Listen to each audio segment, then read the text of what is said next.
This one more thing here to do. Stop transcription. Okay.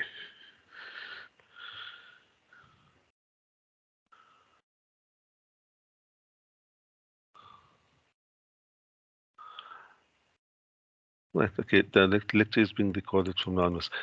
In last week's lecture, I mentioned to you that I'll give you some, not last week's lecture, sorry, in Monday's lecture, I mentioned that I'll give you some feedback with regard to test one. Test one has been marked, and your marks are up on the student portal also, right? So you can actually look up your marks. They should be available on the student portal. Uh, with regard to the test, that's the question paper that you see currently on the screen, and I'm sure you should be familiar with it. You would have realized each one of you actually had a variation in the question. It was dependent on the last two digits of your student number. Uh, with regard to the answer to this question, you have to design the pipeline BA, so the pipeline from the reservoir to where the pipeline forks to the two different towns or townships or suburbs. There were two aspects to this question. You have to calculate the demand in pipeline AB, and then you have to actually do the design for that pipeline AB. So even in the marking, I differentiated between the two aspects to that: the demand calculation and then the actual pipeline design. So you may have had the demand side of the calculation wrong, and you would have got no marks over there. But if whatever value you had for the demand, I then used that value, your flow, and checked the pipeline design based on that flow, right? Uh, on the demand side, okay, there were issues on both, so both parts of the question. That's how I marked it, right? So there were two separate aspects to it. The marks were allocated like that. The first part, the demand, or to determine the flow in the pipeline, the peak flow in the pipeline. So the demand and then up to the peak flow in the pipeline, that carried 8 marks, and then the actual pipeline design part carried 12 marks. Right? So that's how the marks were distributed. I'll put up the memo now, and I'll show you the. So that's something's popped up on my screen here. Okay. I'll put up the memo this time. I'll show you the answers for that. Right now, in terms of the answers that I had, or the common errors that I found with regard to that, when it came to the demand side of the question, even though the table listed the properties or the dwelling units in terms of low income, middle income, and high income. It was more just in terms of the numbers that you required it for. Right? You were given the earth sizes. So there were a number of errors that students committed. Some of you were just copying blankly from the previous tutorials or previous questions. You even got the numbers wrong. Even the property areas were wrong there. Even occasionally, even the number of households or dwelling units were wrong because it was just plain copying, just using a previous example. Because the format of it changed slightly, so I think many students were struggled with that. But there's no reason you shouldn't have been able to figure it out. Uh, the important thing in the question itself, if you read that, and I think many of you actually did not even read the question, you just started answering without actually reading the question. If you read the question, it tells you at the bottom that assume the upper limit for the annual average daily water demand. And so you didn't have to really worry about whether it was low income or middle income or high income. From the graph itself, you just had to, if you look at the graph, so this is the graph here, it tells you the upper limit on this particular graph that you see, figure 9.9. So you just had to work off that, read it off the upper limit like that. Right? So that was the one. In terms of the equivalent urban, to calculate the EE before you could so that you could get the final E and then calculate the total amount of water consumed. Even with that, for some reason, many of you had difficulty with that in calculating. So I'll put up the memo and then you can actually look at that. The second part of the question was to design the pipe, and I had given you specific pipe sizes over here that you can see in the question, specific pipe sizes that you would need, you could try out to use in your design. And again, some of you this chose your own sizes. I don't know what you were looking at, which memo or something like that, and you just use that.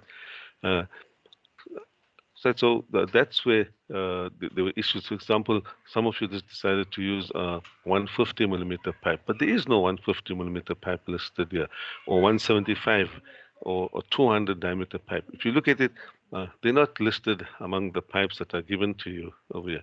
Uh, Having said that, I did, even with that, I did not really mark you down severely because I wanted to see how you actually do your calculations. I was more interested with it to see whether you actually understand the calculation, but it gave me the impression that you're just copying something from a memo or from a past test paper or something like that, the answers like that. Right, so these were the pipe sizes that were given. Now, okay, let me go to the memo and I'll discuss it with you, the solution for that. The actual solution for that, I'll put it up on Moodle for you, but the because each one of you has a variation in the question, so your answer might be slightly different. If you want to understand where you went wrong, maybe I can't put up 100 different memos on Moodle or prepare a memo for each one of you.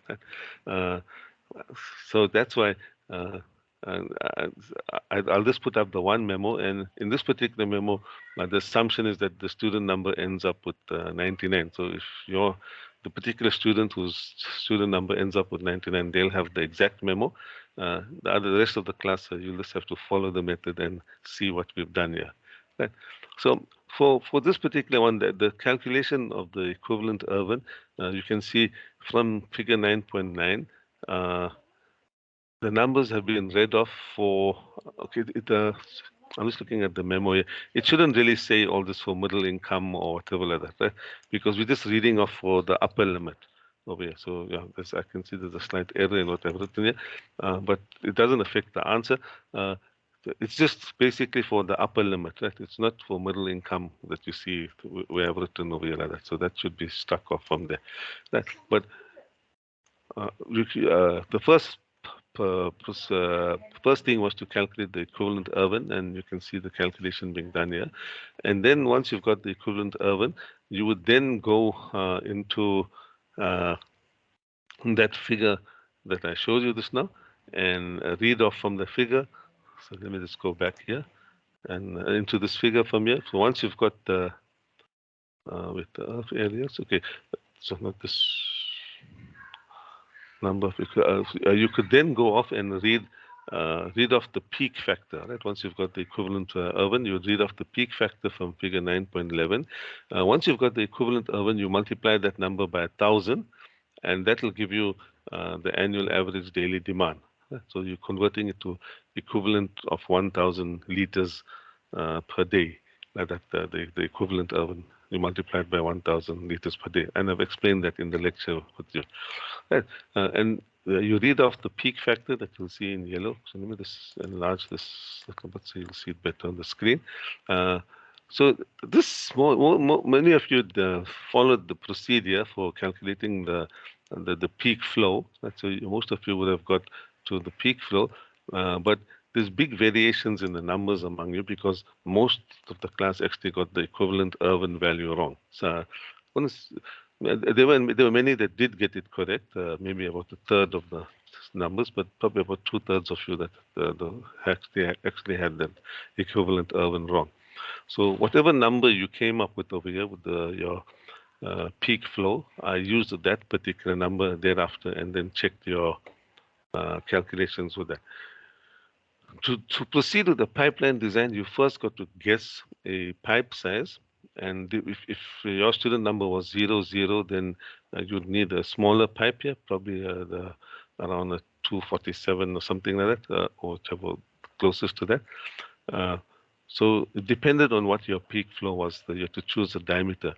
Now, I know you don't have experience as yet, but you do have enough knowledge from the information that I've given you to to to know immediately after you've done the calcs whether you've made a reasonable guess or not, because you assume a pipe diameter, and immediately thereafter you can calculate the velocity in the pipe. Now, if you're getting a very small velocity, like in the region of zero point 0.1 or zero point 0.2 meters per second, it's telling you that you're being too overly conservative. Uh, the water is moving too slow in that pipeline, so it tells you the pipe is too large. Right? The diameter, you've chosen a very large diameter. You can choose a smaller diameter.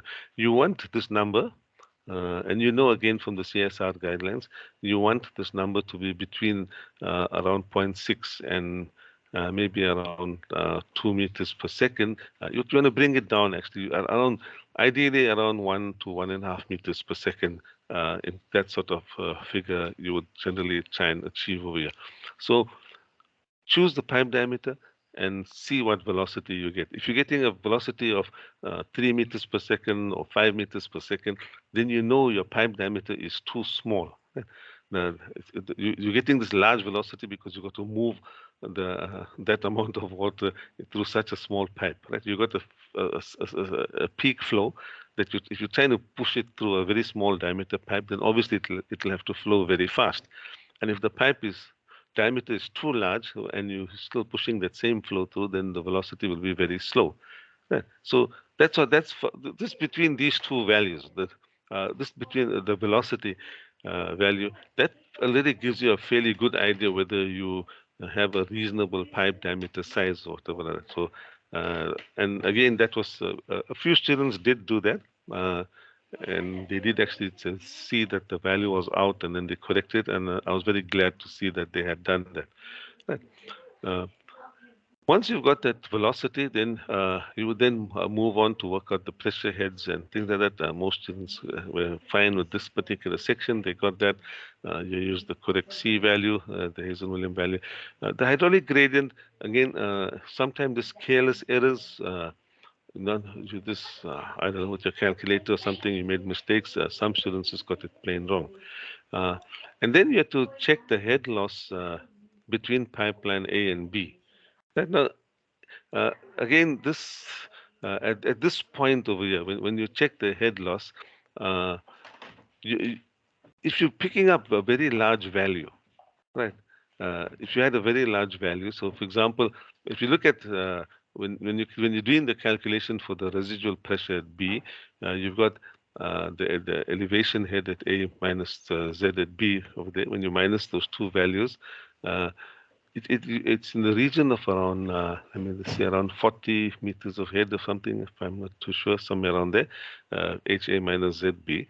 So if you got a head loss larger than that, obviously your pipe diameter is too small. The friction losses, it's flowing at such a high velocity, and it means that you now have the friction loss that's too high. So that pipe is not going to work. It means you get no, there's like, you cannot get that, you cannot achieve that flow, put it that way, right, in that pipeline. If this value here is larger than the sum of the first two terms in the equation below, then you cannot achieve that flow in the pipeline. The friction loss is just too large in that pipeline. It will not, you can't. Right? So that was again a common error. Many of you sort of picked up that yes, okay, you had a large value, and then you actually put a negative value. You cannot get a negative residual pressure. Right. The water's in the pipe it just means that you're not going to get that flow. The flow value will reduce, and you won't be achieve your peak flow if you're picking up negative values of your. So, and again, I don't know, but some of you you're just looking at the tutorial and writing down. You cannot tell me that, for example, if you picked up an answer, for example, of 14 meters over here, and you said, okay, 14 meters is greater than 24 meters, therefore okay. Uh, it's I mean, elementary maths tells you that 14 is not greater than 24, right? So don't just write it down and this right there, okay. So if you had a problem, it means you have to go back and change your pipe size. Right? It means if you had a negative value or the value here was less than 24, then it means you need to try the next a larger pipe diameter size over here. Okay, so that was uh, just some feedback on the common errors that with regard to the test. It if it was actually a very short test. It shouldn't have taken you more than half an hour to do it. So you had ample time Sir. to do an iteration. So even if you made a mistake and you came here and you could easily have done 2 or 3 iterations within the 1 hour and still had enough time to scan it and upload it to Moodle. Yes, any queries with Sir. regard? Yeah, Yes, sir. On my final answer when I was doing the test, I did not put it because I got a negative answer which is above 90. That's why I stopped where we calculate the hydraulic gradient. But I don't know how you mark it. Can you tell us which steps has higher marker than other? Because what I did, to me, I wasn't expecting what I get as mark, even if I went wrong on the last step. Uh, okay. Okay. What I'll do, I'll mark up on this memo the marks for each section or how I actually summed up the marks like that, right? So then you'll have something to compare against, right? So Yeah. Good yeah. day, sir. Sorry, there was another query, Yes, sir. Yes. I followed your memo, right? like as you telling it accurately, sir, but my mark doesn't seem like it's the same as that. So I don't understand. I think like I definitely have a higher mark. Can I query my mark? Uh, yeah, okay, you can query. Can you give me your student number? I do actually have all the scripts here with me. What I'll do, Okay. I'm Yes. anticipating that we should be Me able to too, return sir. to campus. Should Uh, I give you my student number now, sir, or email it to you? Okay, I'll tell you what I do that because there'll be if I'll spend the next 2 days on the with all the email queries after that. I'm waiting for when we get back to campus, right? I'll put the memo with the marks over here, and then you can come and you can collect your script. I don't have a problem with that, and then you can look at it then and. With that. So maybe just have a bit of patience. Hopefully, you should be able to access campus very soon. I'm just waiting for a directive from management. That's why I'll send out an email with that regard when you Tomorrow can it come to can be campus. possible, sir. Right. So, Yes. so when determining the plot liter per day, why do you have for middle income for 400? Wait, just repeat the question for the. When determining the liter per day, Yes. Yes. why do you have I think a value for middle income by the 400 liters squared? Oh, yeah, okay. No, I told you that's. I'll correct that. I'll strike it off from that memo. You're talking about over here where it says middle. This part over here where I've highlighted it now. No, it should just say upper limit. Right? It's reading the question told you to use upper limit. So it's just an error, typing error here in the memo. The values are for the upper limit over here So, that you see. sir, if someone used the income as was given in the test, is it wrong or Yes, I don't know? if you use the low income, for example, the graph itself doesn't say they're low income or middle income or anything like that, right? If you look at the question paper, let me just come back here. Uh, this particular figure 9.9, it just says lower limit and upper limit. It doesn't actually tell you low income or middle income or high income, whatever like that. Right? So that when you're calculating the water demand from here. It's just in terms of a lower limit to upper limit. So it's giving you a range depending on the earth size. And I specifically told you that you use the upper limit in that question. So if you decided to use the lower limit or take the average value or something like that, or differentiate between those 3 different ones, then obviously it's wrong. Because that's what we did, sir. We did not see the last Uh, part. That what you had done was you copied direct from the tutorial. The no, not tutorial copy, example was sir. like that. Yes. Oh, I was just trying to understand how the question was given. So, and I spent a lot of time on how to find those plots per day for water liter. So But anyhow, I want you to see how you're marking, like the step that the mark that you give to each steps, because even if that was wrong, I still have more steps which were right. But what I got to say, yo, it's impossible. That's Okay, why. okay. I'll set a date when you can come to campus and you can have a look at your script and you can compare to the memo and take it from there. Right? So are you on campus today? No, I'm not on campus today. I think there was protest action and things in the past yesterday or day before yesterday, so it's not really safe for us to be there. Our vehicles and things are not safe, but hopefully in the next, I'm just waiting for a directive from management and from our HOD when we can commence with the classes on campus. All right. Okay. Okay. I've shown you the memo, whatever. With regard to the queries, because you don't have your scripts at the moment, it's just more speculative. So I'll set a date, maybe next week sometime when you can actually come and collect your scripts. I'll have the marking memo there, and you can then compare it. And if there's any queries, whatever, if I need to correct it, I'll correct it. Right? So that's not a problem over there. I want to move on with the lecture for today. Let me just share the other document for the lecture. Uh, Today's lecture is on storage and distribution reservoirs. Now, there's a set of notes. This set of notes is on Moodle, so you can read through it. I'll just explain to you the certain concepts that you need to be aware of. And then there's also a tutorial example that explains to you the whole procedure of sizing it. So there's a question, the tutorial question that's also on Moodle. And so you've got a problem to work through, and the memo is also on Moodle. So you've got a complete example like that to work through like that. It's fairly straightforward, but it's something that, again, you need to understand what you're doing. Otherwise, students make lots of mistakes with this table.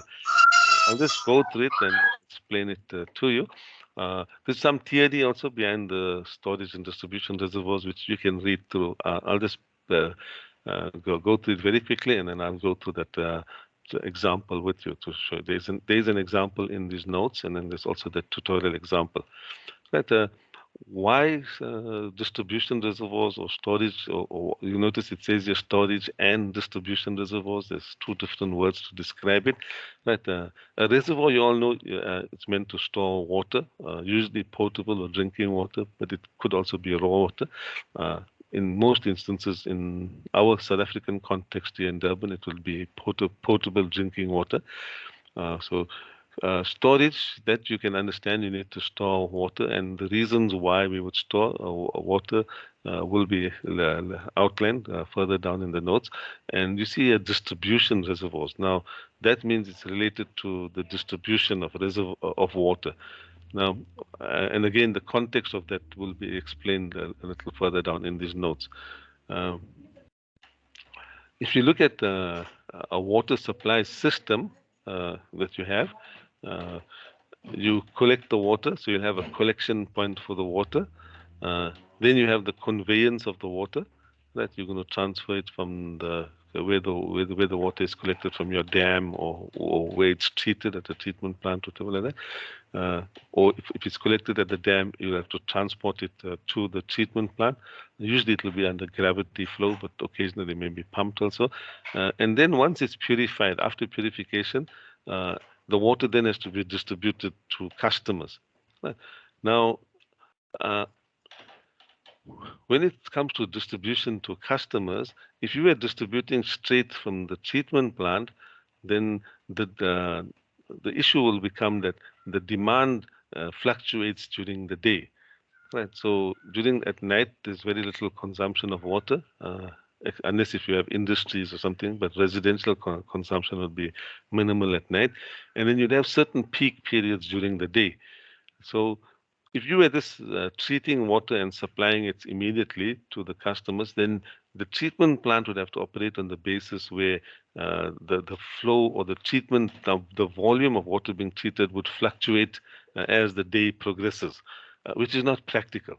Right, so between maybe like 6 o'clock and 8 o'clock in the morning, they would have to treat much more water as compared to maybe between 1 o'clock and 2 o'clock at night.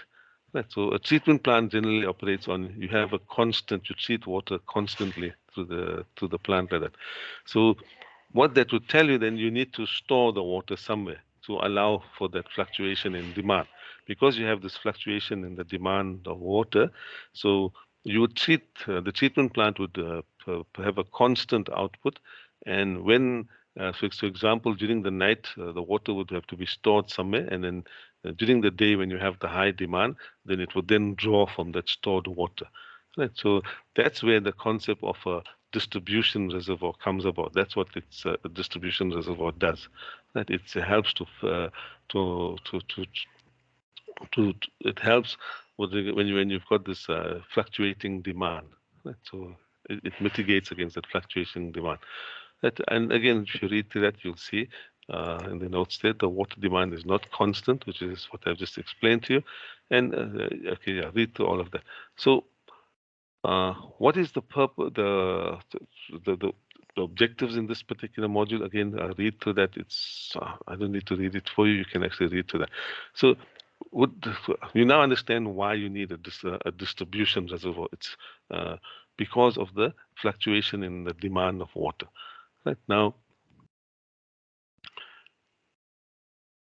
uh, the water is again in this paragraph here. There's a bit of repetition. That the water is you're bringing the water from the source through you're treating it in the treatment plant, and then you're going to distribute it. Right now, you bring it from the source through a long conduit distribution or equalizing reservoir. So that's what the reservoir, the distribution reservoir, basically is an equalizing reservoir, and I'll talk about it just now in terms of what the equalizing is.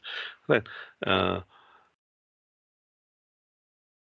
by having such a reservoir, that a distribution reservoir, uh, it means that you can then reduce the pump capacity. Now, why would you be able to reduce the pump capacity? If you were pumping reservoir, if you're pumping water to a reservoir, uh, okay, let me just explain something here about the pump part over here and the reservoir. Uh, you would normally, if you take your terrain, whatever, you'd have, especially in the Durban area, you have undulating ground like that. And you now want to reticulate. And let's say you've got houses all over or spread out all over like this. Uh, Obviously, so if you have your source of the water would be a dam or a river somewhere, and the treatment plant would usually be next to that, adjacent to that. So usually the source of the water, water flows by gravity in rivers, so it's generally going to be at the low point over there. So you'd have the source of the water would be at the low point at that point, and you now want to distribute the water to all the houses and industries, whatever, in that area. Right. So you would, because the source is at a low point, you would then have to pump the water uh, to distribute it. Now, if you were pumping water, so for example, let's say you had industries there. I'm just trying to make it look like you've got some buildings there, whatever like that. Wherever so you have all developments and things like that. And you're then going to have a pipeline. So let me just change the pen color here just to illustrate the point. You're then going to have a pipeline that will then transport the water and distribute to all these various areas like that. Now, if you only have a pump like that without a reservoir as such, you're just pumping the water to those places, then the same problem will come up again, that the demand varies as the day goes by. That there's a fluctuation in the demand as the day progresses. So it means that the pump itself would have to be a variable speed pump. Uh, because as the demand increases, then the pump would have to pump more water. As the demand decreases, then the pump would need to pump less water because you're not storing the water anyway. Right? Your pipeline itself can't store that volume of water. So the uh, so it means that you would then have very expensive pumps. Also, when you have the peak demand, like for example, maybe 7 o'clock in the morning, when you have a peak demand, then the pipeline must be able to, the pumps have to cope at that point over there. So you'll have to design the pumps for the peak flow, or when you size the pumps, you'll have to size them for the peak demand, uh, for the peak demand, which means you'll have larger pumps. But that peak demand is only maybe for half an hour of the day or something like that, when you have the actual peak flow. For the rest of the day, the flow would be much reduced. Right. So it means that you'll be paying a lot more for those larger pumps, which you'll only be really using for a small period of time during the day. You'll only need that large pump for a small period of the day. For the rest of the day, the pump is oversized. Right. And obviously, then it's also going to have an impact on the running cost of that pump in terms of electricity and things, because the efficiency point, it will not be operating at its most efficient point like that. And so that's not the solution to this pump water ladder.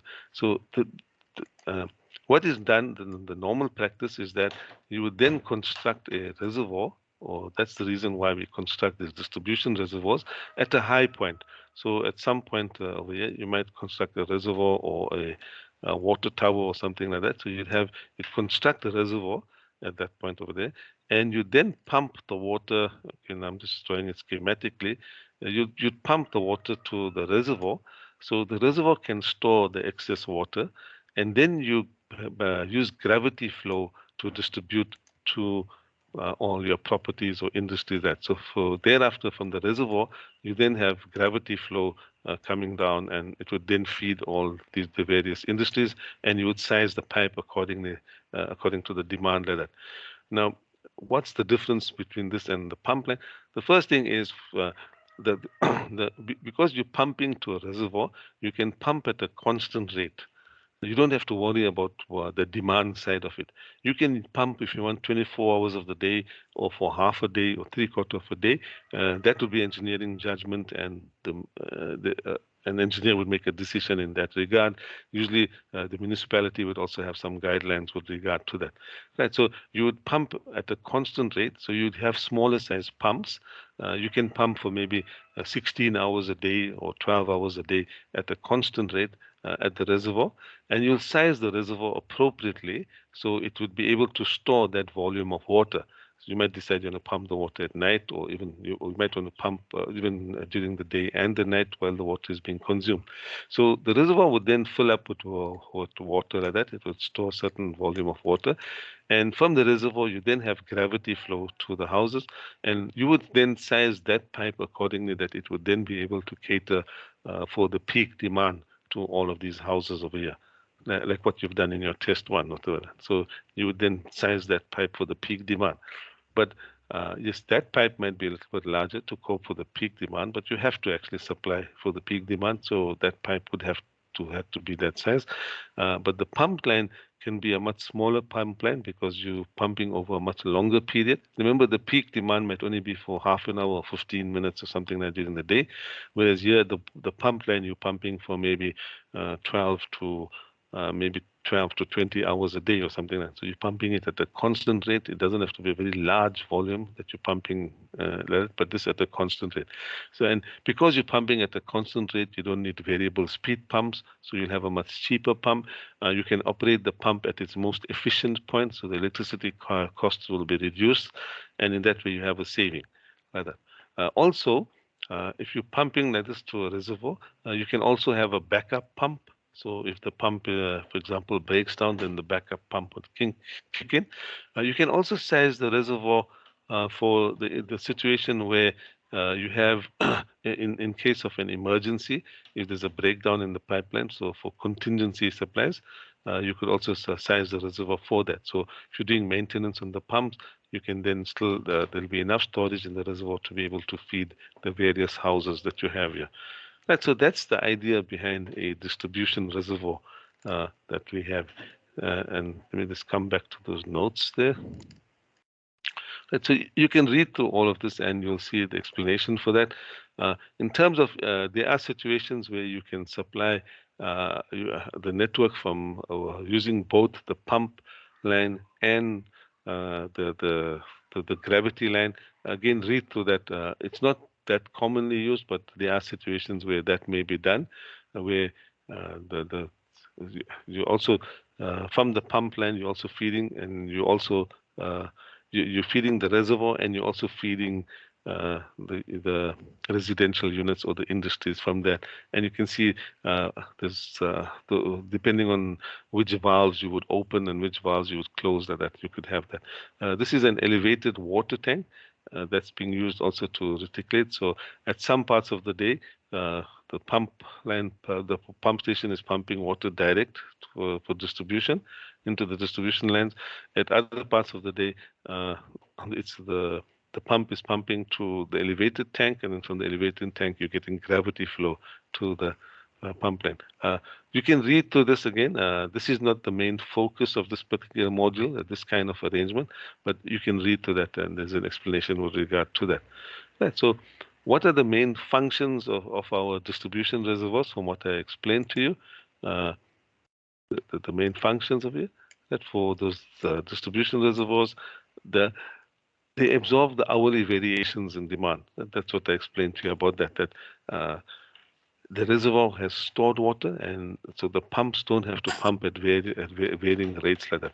So, and because you've absorbed that hourly variations, you will maintain more or less a constant pressure in your distribution mains. If you are pumping with it, the pump speed would have to vary, and then the pressure would also vary. Right? So in this way, you're maintaining a constant pressure. Uh, you can arrange for that. You can pump whenever it suits you. So, for example, in certain areas, maybe in residential areas, if you have a pump station, you may not want to pump late at night because maybe there's a factor of the noises. The noise from the pump station may disturb people. So you can pump throughout the day like that. And then you also need. You can also store water in your reservoirs for emergencies, and emergencies such as breakdowns of the pumps, or if there's a fire or something like that, and you need to supply water for fire demand. So you can then store water like that. And the main thing is that it provides economy, that you would reduce the size of your pumps, you would also reduce the size of your pipelines like that. What are the different types of distribution reservoirs? You get what we refer to as surface reservoirs and as elevated reservoirs. Right. Surface reservoirs, these are constructed at ground level, and they're the most common ones. And elevated ones is like your elevated reservoirs. So if you in the Overport area and Stanley Copley Road near King George Hospital, you will see there's an elevated tower there. There are plenty of them around in the Durban area. Again, read through all of this. It's just for reading, and you'd understand it. The types of construction materials for reservoirs. I must say, I haven't really come across an earthen one for potable water. Even masonry, I haven't really come across. They're usually very small reservoirs for masonry, not supplying a whole town or anything, maybe just one property or something like that. Most common are reinforced concrete and steel. Those are the most common reservoirs that you'd find. So the large reservoirs are almost always reinforced concrete, and steel reservoirs are sometimes for industries and things like that, where they would supply, or elevated towers sometimes are made from steel. Uh, the position and the elevation of the reservoir, again, it's something you can read through. I don't want to spend time on that. You could easily read through it. Uh, where you would actually position the reservoir and at what elevation you would put it. Again, you can read through all of that. There's an explanation here about that. In terms of the pressure, yeah, this is a pump station. You're pumping water there, and you've got gravity flow from that point. It's similar to that example that you've done in the first lecture, or first or second lecture that we had. So you can read through all of that. The concept is similar to what the example we did in that lecture there. What I want to get to here is the actual storage capacity now of the distribution reservoirs. And so uh, this is the main crux of this particular section here, to determine the storage capacity of these distribution reservoirs. So before we get to that, what's the two main functions? Right? The two main functions of our distribution reservoirs. The one is to balance the fluctuating demand from the distribution system against the output from the source. And you'll see this with the aid of the diagram below. And when we actually do the calculations, you'll see that. So you want to balance the you have this fluctuating demand. So at times of the day, what do we mean by balance the fluctuating demand? You'll size the reservoir such that, because there are times of the day when you're supplying more water to the reservoir than you are actually drawing out of the reservoir. And there are other times of the day where you are actually drawing out more water than you are pumping or filling or supplying to the reservoir. So obviously, when you are drawing out more water, then it means you would have had stored water. Right? You're drawing out more than what you emptying the reservoir faster than you're filling it, to put it simply. That there are times of the day when you're emptying out the reservoir faster than you're filling it. And the only way that will happen is that if you already have enough water stored in the reservoir to cater for that excess, you're drawing out more than what you're filling. Right? And then there'll be other parts of the day when you're actually filling the reservoir faster than what you actually drawing out. So, for example, at night, whatever, or certain parts of the day, you'll be filling up the reservoir faster than what you then emptying it out. So it means then you'll need space in the reservoir to store that extra water, because you're filling more than what you're actually using.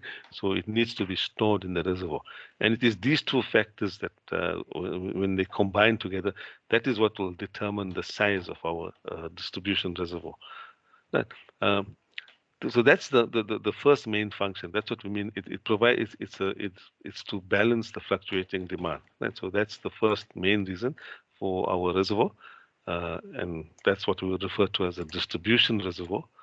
The second reason you would have a reservoir, a distribution reservoir, is in the case of any breakdown in the pipeline, then you can still maintain a continuous supply.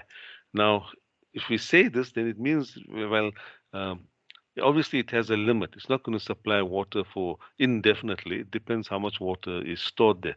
So if the supply pipeline is broken down, then you would have you need to decide again, well, what are you going to size the reservoir for? Maybe 1 day supply, 2 days supply, 3 days supply. And in the CSIR guidelines, you will find there is guidance there with regard to the storage capacity of the reservoir with regard to contingencies or breakdowns. What sort of supply that you have. Usually, it's anything between 1 to 2 days of supply that you would have as a contingency supply in the case of a breakdown.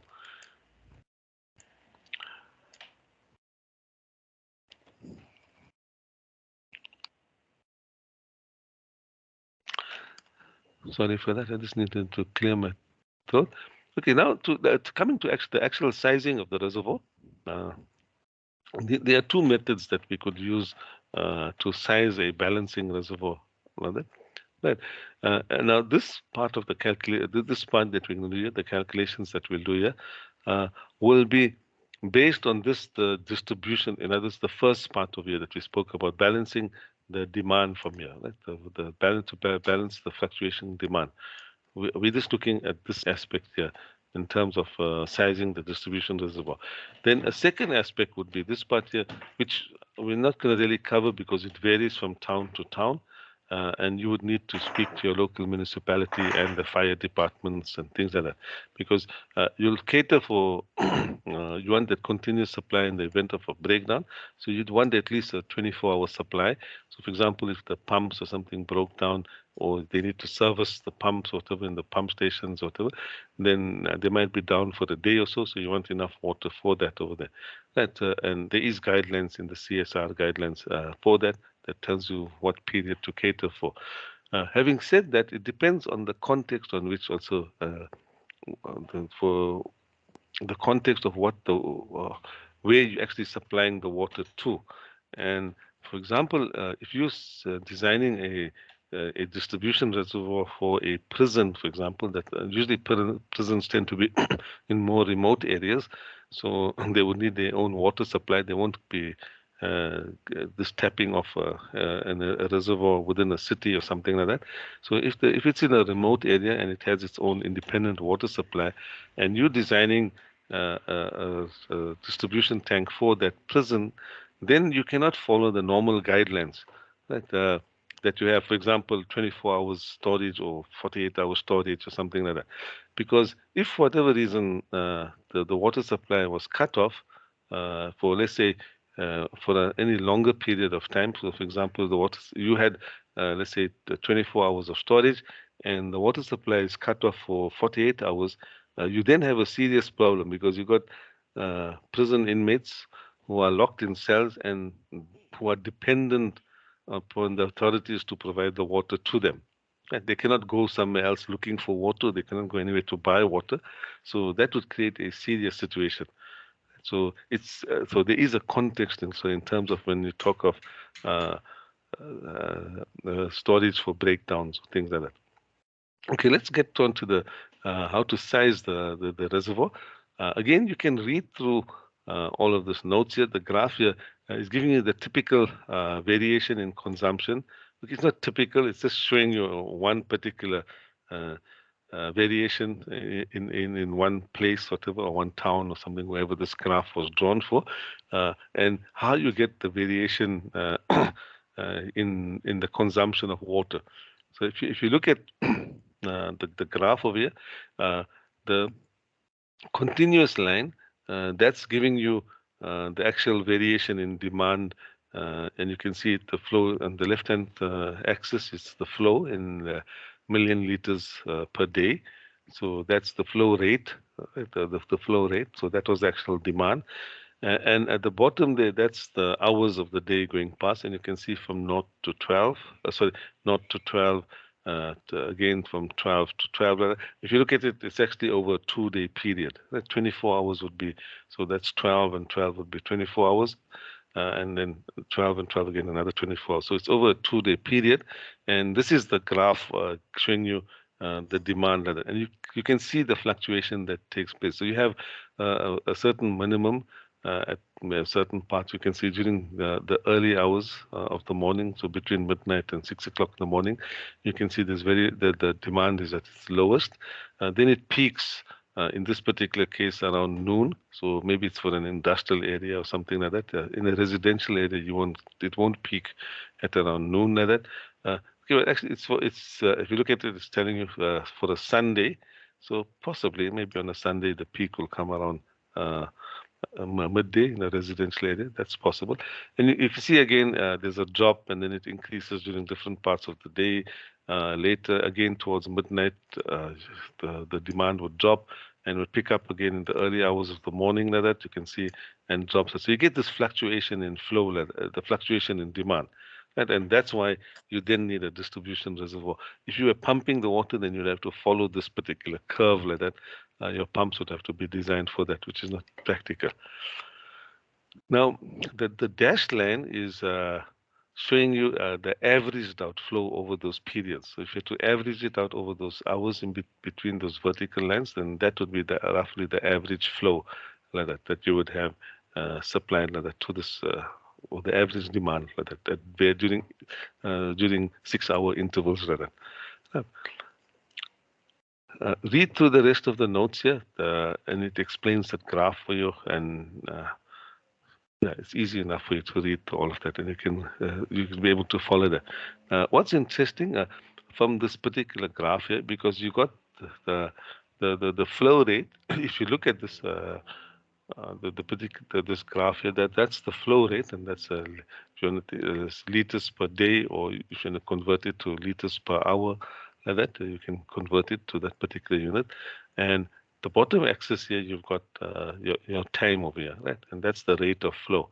So the area under the graph over a particular time would give you the total amount of water consumed at any particular time. So between 0 and 6 hours, that hatched area, that's the total amount of if you worked out that area there, then that would give you the total amount, the volume of water that would have been consumed during that particular period. Like that. In this particular graph also, you'll see the horizontal line that's been drawn here, the dashed horizontal line, and that's your average for the day. So the one is for the Sunday and the one is for the Monday. So that's why you have that slight step in it, the average flow for the day. So you can see there's a big variation in the peaks and the peak flow and then the low flow during the day from that average one. Just keep a mental note of that average flow. We'll talk about it this now. When we pumping, that's what we would generally try and pump within that sort of region over there. That would be our pump rate when we're pumping to the reservoir. But we'll talk about that just now in a graph further down. Right. The reservoir storage, we're talking about the storage capacity of the reservoir. The one is for balancing storage, and that's to allow for this fluctuating demand that we have in water. And then the second one would be for contingency storage, or what we refer to as the breakdown storage. Uh, Usually, if we storing, we would generally design for about 24 hours or at least 24 hours of storage. But again, you'll find further guidelines in the CSR handbook, and you can read up that particular section for that for contingency storages. Also, if you want to size the reservoir, you might want to increase the capacity of the reservoir for fire storage. Uh, and again, with regard to fire storage, there is the guidelines in the RED handbook, the CSR guidelines. You'll find some guidelines over there. You can read through this chapter, and you'll see that this is just a very brief summary you'll find in these particular paragraphs. The actual sizing of the reservoir, that's where we will now come to the sizing of the reservoir. There are two methods that we can use to size the reservoir. First one is the mass curve method, where we'll draw a graph. And the second one is what we refer to as the analytical method, where we will use a table like what you see below. The first method, the mass curve method, let me just show you. There is an example for so this method that you see here, where we see this graph over here. This is the mass curve method, right? That we would use, where you plot the actual. Just to explain this graph again, you can see it's similar to the previous graph that we had. This particular graph this time covers a typical day. So you can see from 6 o'clock in the morning to 6 p.m. back to 6 a.m. in the morning. Like that. That's the time axis at the bottom. The top, that's you'll see this time, this is the cumulative flow. Let's make a note of that. Mental note. This is the cumulative flows that you had to the reservoir. Or the demand, if you think of it from that point of view, and in million liters per second. So because it's cumulative, it's always going to be increasing, right? It'll never come down. It'll always be moving upwards in this graph because it's the cumulative flow. Right? Let me just go back to the previous graph there. That one was the daily fluctuations in the flow. Right? You notice this is just the flow rate over here. Right? So this graph is different from the graph that I'm showing you now, where we're actually sizing the reservoir. So in this one, the demand fluctuates. You can see you have high demands and low demand. So that's why this graph goes up and down like that. And whereas for the mass flow curve, it'll always be moving upwards because it's a cumulative flow. So that's the difference when you're studying it. Just bear that in mind. Now, if you look at the solid line, that's showing you the demand for water. That we refer to that as the demand curve, and you'll see how that is drawn. When you do the analytical method, you can see how that curve is determined. That you can draw that. That curve may be from experience. It would require a municipality or engineering judgment. Again, for experience would tell you at different parts of the day where what percentage of the daily use of water you would use during each hour interval of the day like that. Right. So we would draw a curve like this over here, and then we would then pump water to the reservoir, the distribution reservoir. So in this particular graph over here, in this particular diagram that we're looking at, you can see that it's from 6 o'clock in the morning to let's see, about 6, maybe till about 8 o'clock in the evening, 8 o'clock at night or something like that. So that's when the demand curve is drawn for that time period. But the water that's supplied that's the dashed line, that's the supply line. So that's the water that's being pumped to the reservoir, and that's not being pumped for the full day. You can see there's a gap there when no water is pumped during that period over there. The pumping stops at that time. Now, the pumped, that's also the cumulative pumped water, and you can see it's pumped at a constant rate. That's why it's a straight line like that over there. Now, if we study this graph, spend some time and analyze it, uh, let's look at what's happening. So in the morning, let's say we started off with an empty reservoir. Let's assume we're filling the reservoir up. We're starting off with an empty reservoir. In the morning, we're pumping the cumulative demand, as you can see. So, for example, by around, if that was 6, maybe at around 7 o'clock in the morning, like that. So if you came down here, I'll draw this line here. Like that. So if that's, let's say, for example, if that was 7 o'clock in the morning, if that was 7 over there. So by 7, so we started at 6 o'clock. That's when we started. We're starting our cycle at 6 o'clock in the morning. So 1 hour later, by 7 o'clock in the morning, 4 million liters of water was consumed. And that was the cumulative amount of water. Between 6 and 7, 4 liters of water was consumed. Right.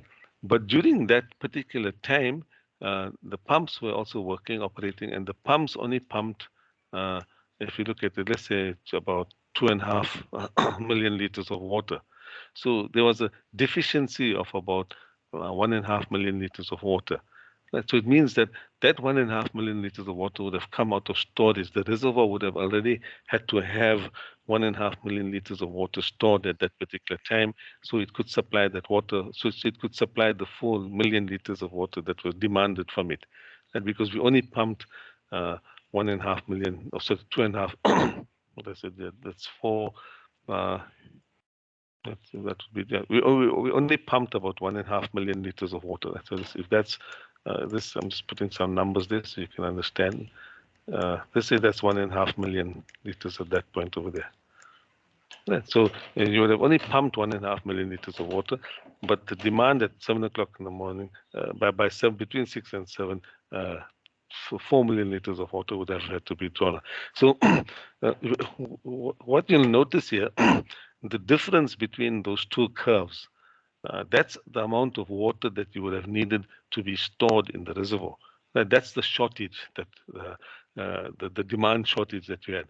So when the cumulative curve is above the pumped line, then there's a shortage. Right? So that's the cumulative demand exceeds the amount of water that was pumped. So that would be water that would need to be stored in the reservoirs. It's drawing out of its storage. Similarly, for example, let's say if we come at around let's say 9 o'clock, if I had to draw that line down there. If I extend that line there, if that was 9 o'clock in the morning, like that. So if you read this graph like that, by 9 o'clock in the morning, we had pumped about, say, 5 million liters of water to the reservoir. If you come across here and you read that value there, so it'll be about 5 million liters of water by 9 o'clock in the morning. But the total amount of water used between 6 and 9 o'clock. So between 6 and 9 o'clock, we pumped 5 million liters of water. But between 6 and 9 o'clock, the amount of water consumed was 8 million liters of water. So it means there was a shortage of 3 million liters of water, and that would have come out of the storage from the reservoir and whatever was stored in the reservoir. So clearly, in this section, when the solid line is above the dashed line, let me enlarge this so maybe it will be clearer like that. When the solid line is above the dashed line, then the difference between those two, we want to look for the largest vertical difference in this line. So because that's the storage, that's how much of water we would have needed stored at any particular time. Right, in the reservoir. So let me remove the clutter here to explain to you what I'm getting to. If we take this particular graph and we start looking at that, okay, the difference over there at any particular time like that, and we draw these vertical lines like this, right? And you start drawing vertical lines and you go through this one and you draw more and more and more, like you draw the vertical lines like that, right? So the longest vertical line that you can find, that's the shortage of that's the largest shortage that you had. So that's the largest amount of the water you would have needed stored in the reservoir at that particular where the demand exceeded the supply. Right. So when the demand is exceeding the supply, the largest amount of water you have needed in storage would be the largest vertical line that you can place between these two curves here. And that's roughly where that's shown in this particular graph. And you can see it's in the region of about 3 million liters, that vertical difference at that particular point over there. Right. So that tells you that, okay, when the demand exceeds the storage, you then need 3 million liters of water stored in the reservoir. So that's already telling you, okay, we know our reservoir size has to be our distribution reservoir in terms of just this for distribution purposes, right? Not for contingencies, not for fire. This for distribution purposes, we will need at least 3 million liters of storage for this point here where the demand exceeds the supply. When we come to around this is 10 a.m. and 2 p.m. You'll notice at around midday, that's where the two lines meet over here. Right, so around midday, so that would have been at around 12 o'clock over there, like that. At that point, for the day, we have we've consumed or we've drawn out of the reservoir about 10 million liters of water, and by that part of the day, we would have pumped 10 million liters water, 10 million liters of water for the day. So at that point, the reservoir is empty again. Right, we've reached the point where the reservoir has emptied out. So whatever extra storage we had, we've now emptied out, and we actually have a balance. So we're using as much water as we're storing at that moment. So at 10 o'clock, at 12 o'clock or at midday, at that particular moment in time, the reservoir has the total amount of water that we pumped to the reservoir has all been used up, and the amount of storage was what we had in the reservoir also has been used up, but we've kept up with the demand. So at that point, the reservoir is actually empty, right? Because if you look at it, we pumped at that point 10 million liters of water, and we used up 10 million liters of water. Right, so all whatever the storage we had has now been emptied out. Now going forward, past this midday over here, we now see that we actually pumping more water than we consuming. Right, so we in the process of filling up the reservoir. Right, so in this first part of it, so here we in the first part we were emptying the reservoir was actually getting emptied out because we were consuming more than we were actually filling up. And when the demand curve is actually below the dash line or below the pump line, it then means that we're actually pumping faster than we're drawing out of the reservoir. So at this point, we now need storage space in the reservoir because we're using up less than what we actually pumping to the reservoir. If we don't have the storage space, then the reservoir is going to overflow. So again, if we look at it, the same principle would apply. So for example, at that particular point, we would have pumped 16 million of liters of water to the reservoir, but we may have pumped 16 million liters of water to the reservoir, but at that particular moment in time, we only used up about 12 million liters of water for the day. Right? We pumped 16 million liters of water for the day, but we only used up about 12 million liters of water. So that vertical line there would represent the amount of space we would need in the reservoir or the amount of water we would need to store in the reservoir at that particular time, because that's excess water now. And so the same principle would apply again. We would, on this side of the graph, we would again look for the largest vertical line that we can draw. So we can draw vertical lines like this on this graph like that. We can continue drawing like that. And you would look for the largest vertical line that you can find because that's the amount of water that you would need to store into the reservoir. Like that.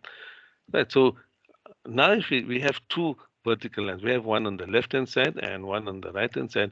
So the total storage capacity for the reservoir would be the sum of these two values that we would have from here. So the sum of these two values, that would be the largest value that we would need or the amount of storage capacity for the reservoir.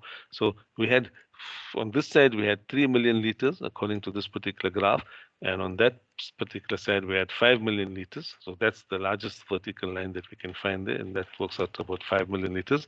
So the storage capacity of the reservoir, if you look at it over here, would be the 5 million liters plus the 3 million liters. So 8 million liters.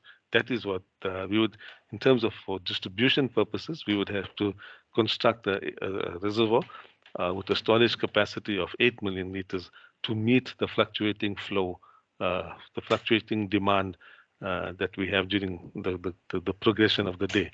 And now this is this particular method here, where we draw the graph like this. This is the first method that we would use, that we can use, and it's referred to as the mass curve method over here. Right? So that's I've explained to you the mass curve method, and you can read through this the description again. It's this what I've explained to you. That's what's described in this particular paragraph. The second method that we use, and this is the one you'll find more practical to use, and the one that we'll follow in this particular module also, is the analytical method. Now, in the analytical method, we don't draw that graph like what we had. We will have a table where we'll all those values that we have there will be in the form of this table, and but we'll still be doing that same. We'll still be following that same process, right? So it's best explained in the form of an example. So that's what you find here in in the set of notes over here. In this method, the cumulative hourly demand, and the cumulative supply are tabulated for all 24 hours. Right, so we look at a full day period, a typical day, right, or the worst day of the week. That's what we would choose. The hourly excess demand and the hourly excess supply are worked out. So you can see in this table, that's the hourly excess demand and the hourly excess supply that we have here. Right. Going back to that graph, you remember our excess demand, on the first part of that graph on the left hand side, where the solid line was above the dash line, that was the excess demand, and then where the solid line was below in the graph below the dash line, that's the excess supply that we have there. So this is what we're chasing after, is these two columns here. This is what in this whole table we are looking for, those two values for the values in these columns here, and it's on the basis of the values in this column, these last two columns, that's how we'll size the reservoir. But to get to these last two columns, we first need to populate the balance of those columns there, and let's see how that's done. Right, so the hourly excess demand, hourly excess supply are worked out. The summation of the maximum excess of demand and maximum excess of supply values gives the required storage capacity, and it's more clearly explained that. What that sentence tell you, that second sentence here, third sentence, the third sentence, the summation of the maximum excess demand and excess supply. In this particular column, you'll see there's some values here. Where there's a blank, it means that, for example, there was no excess demand, so there's nothing to fill in that column. So there wasn't an excess of demand, there was an excess of supply during this time here. So that's left blank.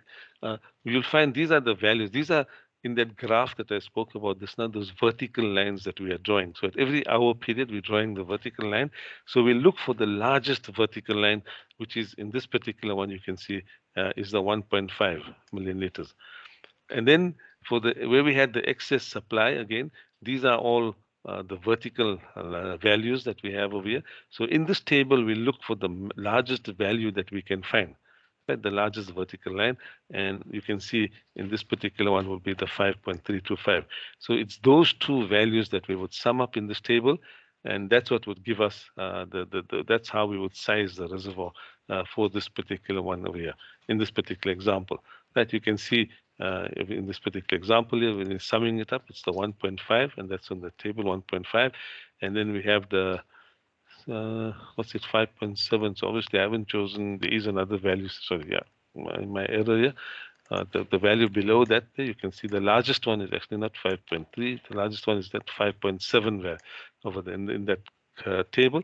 So that's what you're summing up, your 5.7, and then that tells you you need the distribution reservoir size has to be at least 7.2 million liters. that will be the sizing of that particular reservoir that we have here. But before we get to this column, I'm just trying to relate it to that graph that you've done. You first need to draw that graph, right? But we're not going to draw the graph, we're going to do it in the form of the table. So how do we then populate this table? How do we actually go about with this table? The example says we have a population of 150,000 people. Okay, let me just delete the clutter that I have here so it makes it clearer. Right, so we're given the population of the city. It has to be supplied with water at a rate of 200 liters per person per day. Right, so that's the demand that we have, 200 liters per person per day. So that tells you this is the total amount of water that would be required during the day. Right, so the 150,000 people, and each person will, we're assuming, all use the same amount of water per day. So each person requires 200 liters of water per day. So the total amount of water that you would need to, that you would need to supply this particular town for the day would be the 150,000 times that 200 liters. Right. So that gives you the total consumption, which you can see in the calculations here for the solution. So the 200 times 150,000 people, and that means you need to supply 30 million liters of water for the day through that particular. That will be the daily demand, or that's what the amount of water you need to supply. Right. The hourly now, that 30 million liters will not be consumed at a constant rate. Right? There'll be peak period. It's going to fluctuate. There'll be certain parts of the day where the demand will be much higher than other parts of the day. So you need some guidance with regard to that fluctuation, and you'll find that. Guidance in this particular table here. Okay, let's read it further. So it says find out the capacity of the distribution reservoir to be provided for balancing the variable demand against a constant rate of pumping. So you're going to be pumping at a constant rate, right? So it says a constant rate of pumping, and it's furthermore you're being told that the pumping is done for all 24 hours of the day. So the pumps are operating 24 hours a day. Obviously, they will need a backup pump so that if the one pump is being serviced or breaks down, the other pump can kick in because you've got the pumps work 24 hours a day. If you're not pumping for 24 hours a day, maybe you're pumping only 12 hours a day, then you got 12 hours to service the pump also. So then whether you do provide a backup pump or something, that's again engineering judgment. But here it's 24 hours of the day, we're pumping water like that.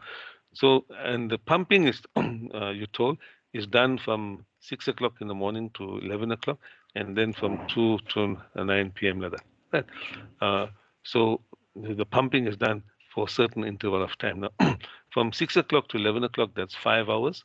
And then again from 2 o'clock to 9 o'clock, that's a 7-hour period over there. So 7 and 5, 12 hours of the day. The water is only pumped to the reservoir for 12 hours. So you need to provide that 30 million liters of water within 12 hours. You're going to pump it. So that will give you your rate of pumping that you would need to provide. The average hourly flow you're told. So this is now giving you an idea in this table of the actual demand in terms of the amount of water that you would need. And again, it's telling you in terms of the percentage of the average hourly flow. Right. So what will be the average hourly flow? The average, we consuming 30 liters for the day. So if you divide it by 24 hours, so the average flow from the reservoir, or the average amount of water that we can use every hour, would be 1.25 million liters of water per hour. Right. So that's the average demand. So if you write, maybe you could write that per hour. That's the average. Okay, right. So that's the average demand. And what this is telling you that between midnight and 4 o'clock in the morning, between the hours, right, so between 0 and 12 in the morning, you're only consuming 16% of that value of 1.25. You're only going to consume 16% of that. So that's the rate of consumption, right? And that's expected. That part of the night you wouldn't expect too much of consumption. Between 4 o'clock and 8 o'clock in the morning, you would consume 70% of that average consumption. Between 8 and 12, that's when you have your peak flow. you're now consuming 190%, right? It's telling you percentage. So it's 190%. So almost double what your average consumption is during that period. 12 and 6, it's 88%. Again, in the evening, between 4 o'clock and 8 o'clock in the evening, 166% of that average value. And again, between 8 o'clock and midnight, you're only consuming 70% of that amount of water like that. Right, so that's you now broken. You see this table that's drawn up, and in this table you can see it's over a 24-hour period, right? So the 24 hours of the day, and the demand during that. In the first hour, the second hour. So this will be the first hour will be between midnight and 1 o'clock. Right? So between 0 and 1. So this one here would actually between 0 H00 and 1 H00 like that. Right? So that's a 1 hour period that we have over here. This one would be between 1 o'clock and 2 o'clock at night, between 2 o'clock and 3 o'clock at night like that. So from this particular table, you can see the 16. So that's the 16%. If you 16 divided by 100 would give you 0.16. And you're now working out the cumulative. So if you add up that whole amount, cumulative demand like that. So that's why here you see the cumulative demand that's been added up each time like that. Been added up. And the cumulative, this is in terms of the percentages, right? This percentage demand, and here it is in the actual liters of flow. So 16%. So this value here of the zero point 0.2, you can see that I've given you an explanation in this column here. It will be column 3 times that 1.25 million. That's the 1.25 million that you're seeing there, the average demand.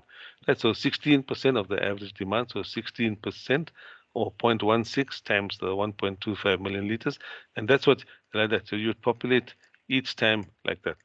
And because it's cumulative, you 16 plus 16 gives you the 0.32, and so it'll be 0.32 times the 1.25. So you then get the cumulative demand curve like that for in this table. So we're not drawing a graph, but this is the equivalent of the solid line in the graph that I explained to you previously. So you would, for the 24-hour period, you would get the total cumulative demand. Now, as a check in this particular example, you notice that in terms of the total amount that you have, right here you got the average hourly demand. Obviously, there's 24 hours in the day, so this should add up to 24 hours at this particular point. And the total amount of the cumulative demand, you'll see when you finish at the end of the day, should come up to the total amount of water, 30 million liters of water. Right, so you see that 30 million, that's this value that we have here, the 30 million, the total average daily supply that we have, the 30 million liters of water. So the demand is for 30 million liters of water, and we can see that's what we have here for the day. Right? For the day, it all adds up to 30 million liters of water for the day. Okay, I just want to delete the clutter from this graph here so I can explain the other columns to you. Right, so we now have the cumulative demand. We now see, okay, then we move on to the pumping part, so the dashed line in that graph, right? We're pumping at a constant rate of 1.25 million liters per hour. So for every hour, 1.25 million, 1.25, 1.2. You can see it's a constant value like that. So this one, you can see it's the per hourly rate. So this one is the per hourly rate over here that we're pumping. And then the next column is the cumulative pumping. So it means every hour you pumped 1.25 million rate. So after 2 hours, it will be 1.25 plus 1.25. So it'll give you 2.5. 2.5 plus 1.25 again gives you 3.75. 3.75 plus the 1.25 again gives you the 5. So you can see you've got this cumulative values over here that you're pumping like that over there. And when you pump, so the total amount of water that you pump will obviously have to also equal the 30 million liters of water, because that's how much you're going to pump for the day. You have a demand of 30 million liters, so you're going to fill the reservoir with 30 million liters of water. So when you add it up all at the end of the day, you should end up with the 30 million liters of water. If you don't get that 30 million liters, then you know you've made a mistake somewhere along your addition in your when you're adding the cumulative amounts. Right, so this then gives us this is in effect the dashed line in that graph that I told you about. So that's if you had to plot it out, that will give you the dashed line.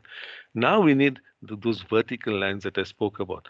So first we need to look at the excess demand, right, that we had. So okay, let me clear out again all this clutter from here, then it'll be easier for you to follow. Let's come back here and see what we're doing over here. Right now, we see that in this particular column, we're looking for the excess demand, right? The excess demand. And I've written here for you in terms of columns, so it's easier for you to understand. It tells you column 4 minus column 6. You look at it, the cumulative demand, right? And the cumulative, so here, okay, let me just, if I circle these two columns, then you'll find it, sorry, sorry, if I circle these things, I'm just looking at it. I said the column, why did I say column 4? Maybe there's a slight mistake in that. 1, 2, no, okay, this is correct. Yeah, I have numbered the columns there for you. So, okay, I have numbered the columns to make it easier for you, so you can see it over there. So you've got column 4, and we've got column 6. If we look at these two columns here, now if you look at those two values over here, right, just look at them and see. We've in that first hour, the demand was 0.2 million liters, but we pumped 1.2 million liters.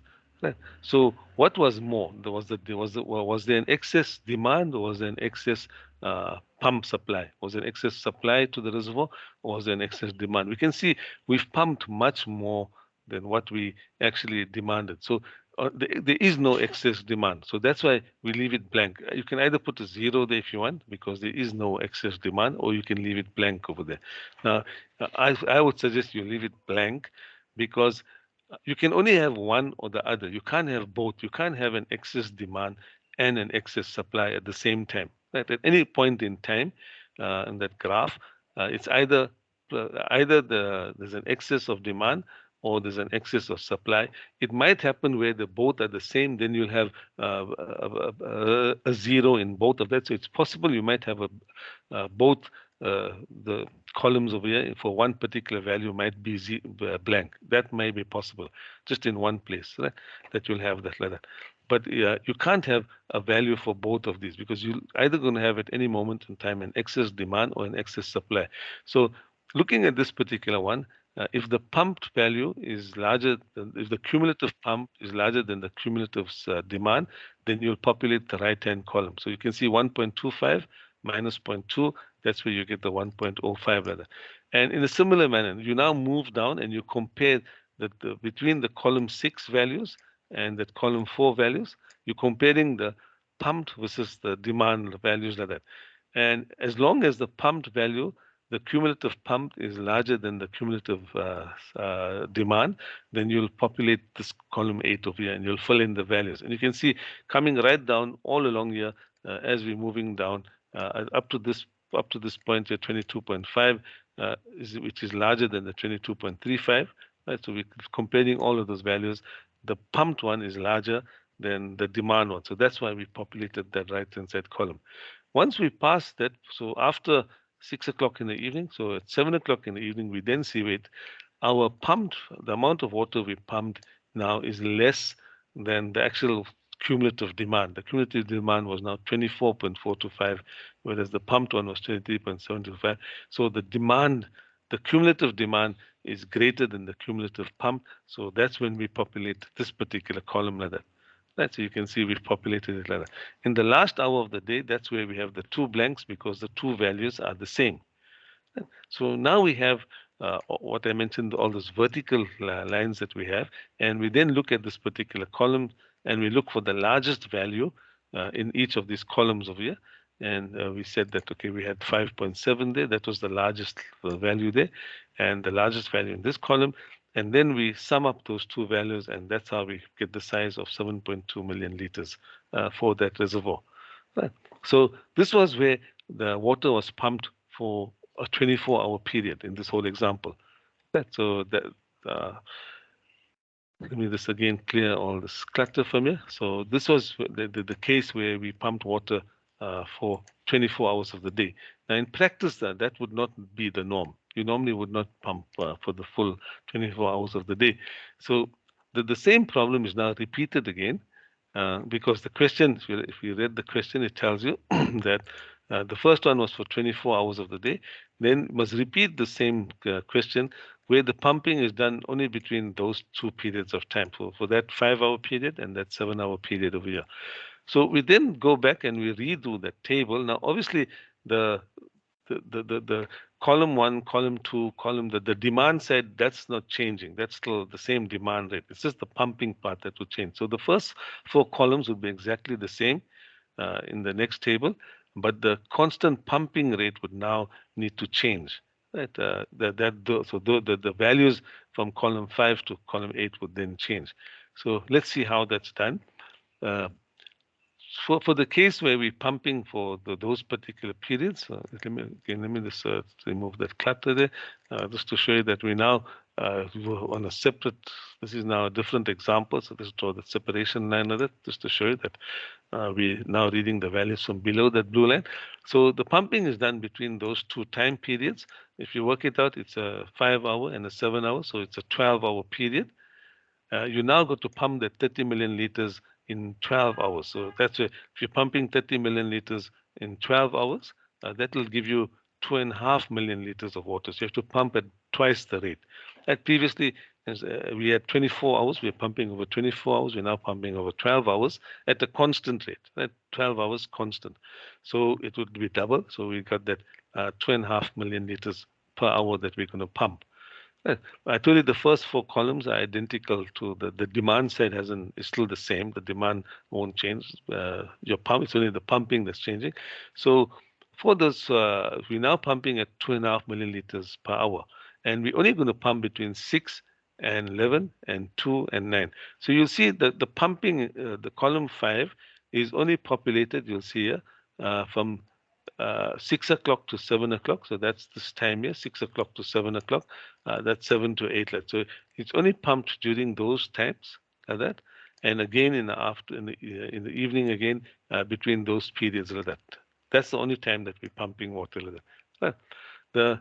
So that's the constant pumping rate. The cumulative amount of water that we pumped. So you can see from midnight till 6 o'clock in the morning, there was no water pump, so you can either put in zeros or you just leave it blank because there's no water being pumped at that time. Then the pump switched on, and now you got the cumulative pumping, and you see between 7 and 11, right? The 7 and 12. So 7 and 11 o'clock, yeah, that's 7 and 11 o'clock. That's the cumulative amount. So you're pumping there and you can see it's increasing. And then the pump switched off. So the cumulative amount stays the same. Right? You can see during that period, there's no change where the pumps are off.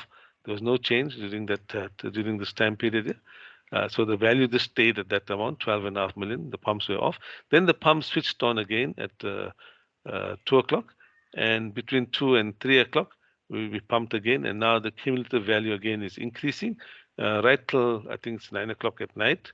So the value increases till that 9 o'clock at night. And then the pump switch off again. So the cumulative amount stays the same.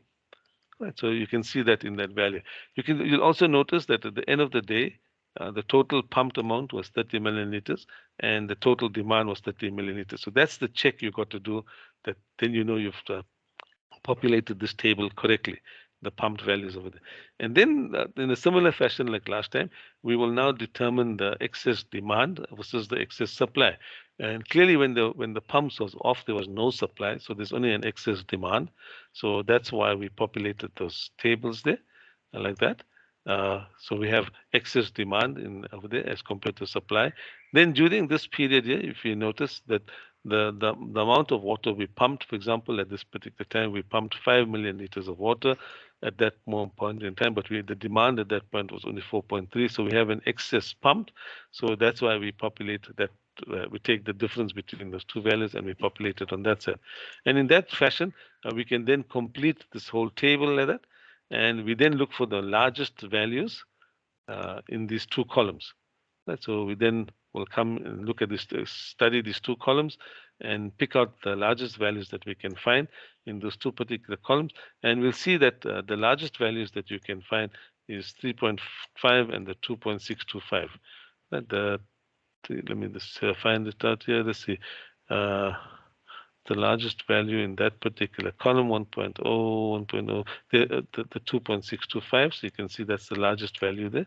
And that's the value that we got here, 2.625.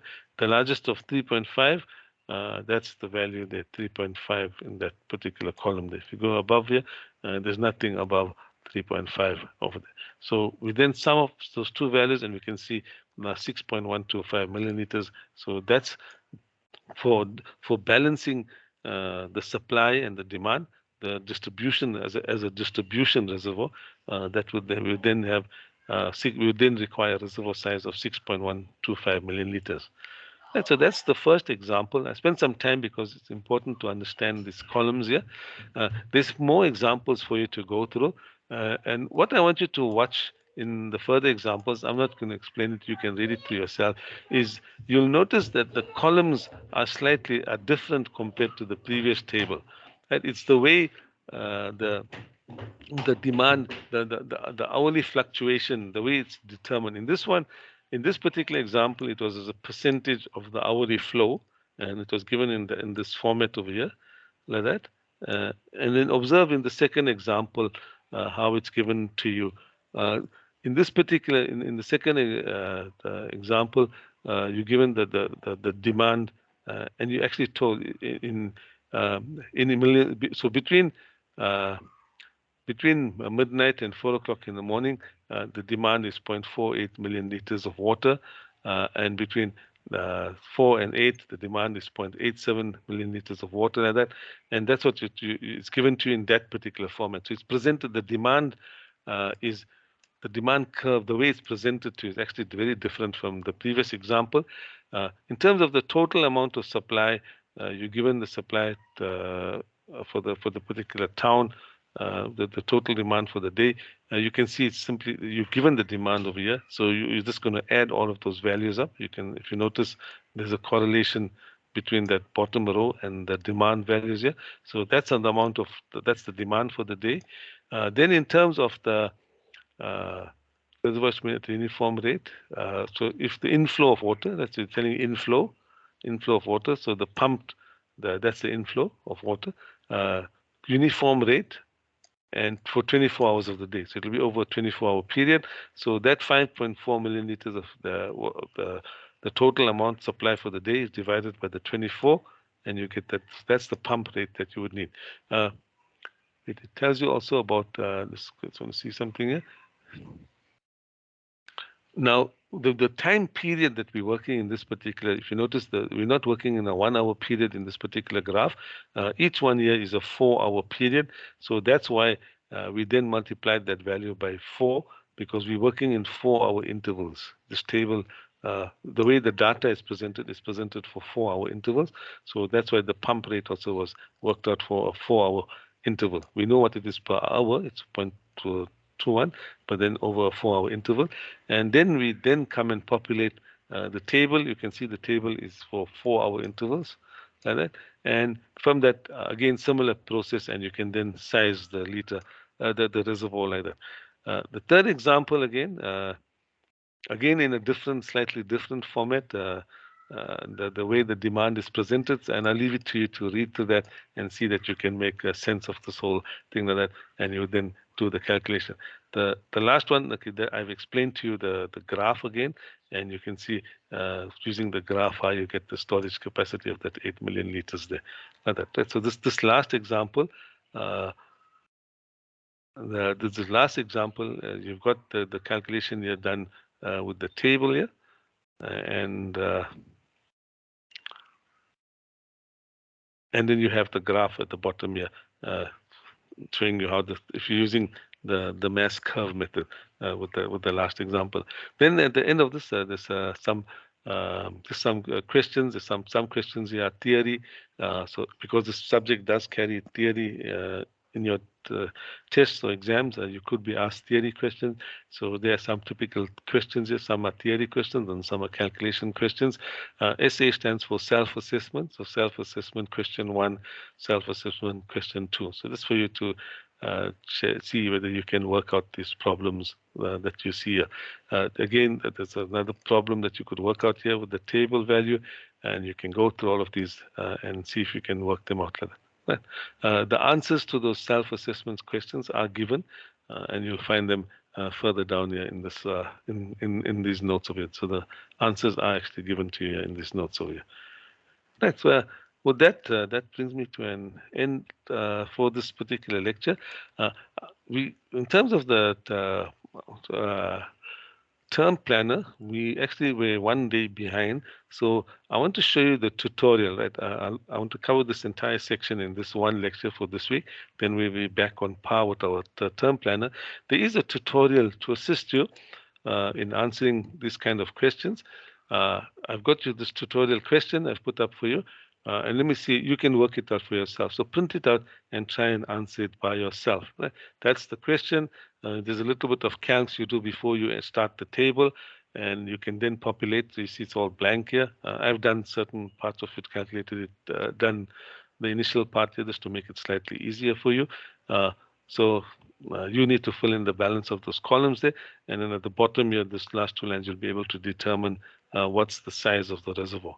Right, what size the balancing reservoir you'll need. This is just for balancing the flows. For contingency or for fire purposes, you would then have to add on to these particular values, that whatever value you obtain here. The solution for that, for this particular tutorial, I've also given it to you. It's all in Moodle, and you can. There's this is the solution for that particular tutorial over here. But please don't just look at the solution first. Try and work it out by yourself. Study the notes first, and then see if you can populate this table and get it right. And then compare your answer, and then see where you made mistakes and correct it. That's the best way to learn the solving these kind of problems. And if you've got spare time, I suggest you can also draw use the mass curve method in addition to this table format, and look at it in the mass curve method and see that you get the same answer. Right, so for your tutorial, yes, you can work through this particular example and see that you can solve it. Next week's lecture, I'll move on to sewer reticulation, and I need to move on to that, and because you still have an assignment to do. Your assignment, I received an email with that regard. Your assignment I haven't yet set your assignment. I first want to cover the work. So your assignment will be either on a sewer reticulation or stormwater reticulation problem, or maybe both of them also. Right? So, but once we've covered the necessary work, I will then issue you with your assignment brief, because you have a test and then you have an assignment brief. Right? So some of you, your test marks were not very good, so you'll have to make sure you do well in the assignment. Okay, so with that, I'll end the lecture at this point. Any queries before we end? Yes, sir. Yes, go ahead. We don't have a retest. We don't have a Retest for test one. with the test one. You don't have the what for test one? The A retest, a rewrite. retest. A retest. No, no. Yeah, were you sick? No, sir. I wrote you an email telling you about my student number and things with the velocity stuff. Okay, I can't recall that. I'll check my emails again. Maybe if you could just resend that email to me. Right? Don't retype it out. Just resend the email back to me, and I'll look at it later. But no, there is no retest, or you're referring to a makeup test if your mark was bad or something like that. No, there is no makeup test for this particular module. Right? There's still the assignment one. There's still the assignment to come, so you got an opportunity to get a good mark in your assignment. Oh, I see. I'll resend the email and So- we'll see. Any other query? Anybody else? Yeah, please, sir, don't forget about the test to recheck our scripts, sir. Okay. What did Mbikaye? What was? Okay, but this hold on. Okay, the thing is that it's so many scripts here. So I can't tell you. To find it will take me quite a long while to go through the bachelor. That's I don't want to do it while I'm on a MS Teams lecture. It will take me a long time to file. Okay, I do have some of them in alphabetical order. Okay, but maybe yeah. When I'm on camp, I'll send out. I'll set aside a day where I'll come to campus, and then you can actually come and you can look at your scripts and take it from there. But I assure you, my marking was actually quite generous. So if your mark is low, it means you made some major errors in that particular test. No, But you can because have a look at it. You can have a look at it, and then you'll see. You're saying because? when I see what I worked, the only part that went wrong, it's when to get the plot of liter per day. But if I assume the calculation accordingly, it's right, and I did not finish the last part. When I checked my diameter and I got the negative answer, that's where I stop, and the time was running out. Then I submit from there. But what I got, it's like I did nothing, sir. You see, But it's yeah. okay. I'll, You see, if you got a negative answer, right, then it shows. Then immediately it means your pipe size was too small, so you should have done an iteration. So you're not going to get marks for the final answer or whatever, like that. Even the marks in between, because it means, from what you're telling me, that the peak flow calcs you made an error like that, so you'd have lost the marks for that part of it. When marking it, I told you I broke it down into two sections: the peak flow calcs, and then the actual design sizing of the pipeline. That there were two separate, so the marks were divided like that. For the sizing of the pipeline was 12 marks, and the peak flow was 8 marks. So if you lost the 8 marks of the peak flow, uh, I still used whatever value you had for the peak flow, no matter how large or how small value you had. And then I looked at, okay, let's see how you design the pipeline.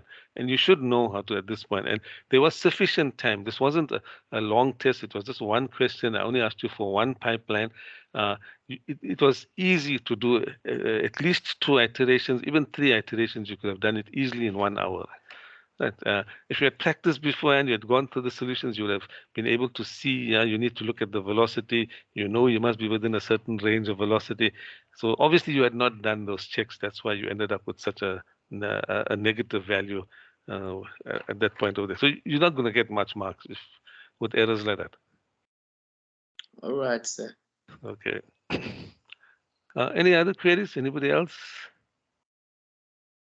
Any further queries? Okay, I'll stop. Yes. Let me just stop the recording.